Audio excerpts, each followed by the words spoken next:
नमस्कार फ्रेंड्स माफ़ी मांगना इतना मुश्किल क्यों लगता है।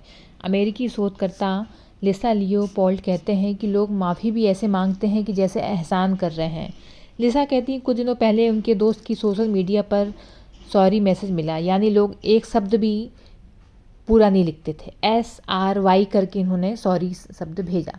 लिसा कहती हैं कि हमें अपनी गलती स्वीकारने में झिझक नहीं होनी चाहिए, इसके लिए विनम्रता की ज़रूरत है। मन से मांगी गई माफ़ी मांगने वाले और माफ़ करने वाले दोनों के लिए फ़ायदेमंद है।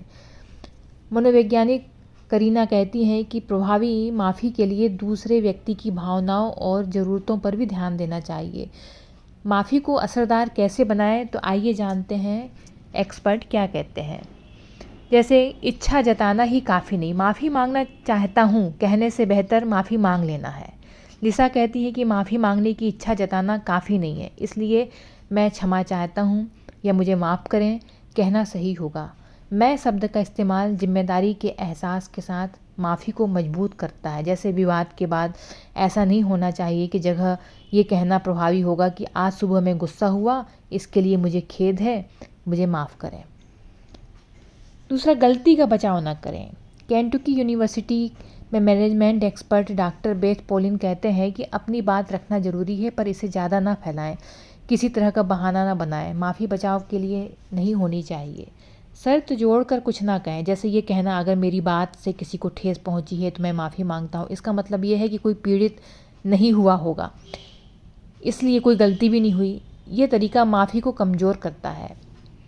और तीसरा, ये जिम्मेदारी लेने से ना बचें। पिट्सबर्ग यूनिवर्सिटी में कॉन्फ्लिक्ट रिजोल्यूशन लैब की प्रमुख करीना सुमान कहती हैं कि नुकसान किया है तो जिम्मेदारी लें। यह कहना आसान है कि हमारा इरादा ऐसा नहीं था, पर आपका इरादा सिर्फ आप तक सीमित है। खुद को सही साबित करने में ना जुटे रहें, इससे जिम्मेदारी का भाव कमज़ोर होता है। समझे जाने की यह भावना माफ़ी का अहम फैक्टर है। इसके अलावा यह भी आश्वस्त करें कि दोबारा गलती नहीं होगी और सुधार की पेशकश करें। अगर आप आगे गलती ना करने का आश्वासन देते हैं तो माफ़ी मिलने की संभावना बढ़ जाती है। डॉक्टर पोलिन कहते हैं कि भले नुकसान की भरपाई संभव ना हो, पर सहयोगात्मक सवाल पूछकर स्थिति सामान्य कर सकते हैं। जैसे ये पूछें, क्या हम पहले जैसे हो सकते हैं, या आशा है कि आप मुझे माफ़ कर देंगे। हालांकि ऐसा करने के लिए दूसरे व्यक्ति पर दबाव ना डालें। उन्हें माफ़ करने के लिए समय दें। उन्हें बताएं कि आपको उनकी परवाह है, इसलिए माफ़ी मांग रहे हैं, ना कि बंधन से छुटकारा पाने के लिए। तो माफ़ी मांगने में दूसरे की भावना और ज़रूरतों पर भी ध्यान दें, तभी उद्देश्य पूरा होगा।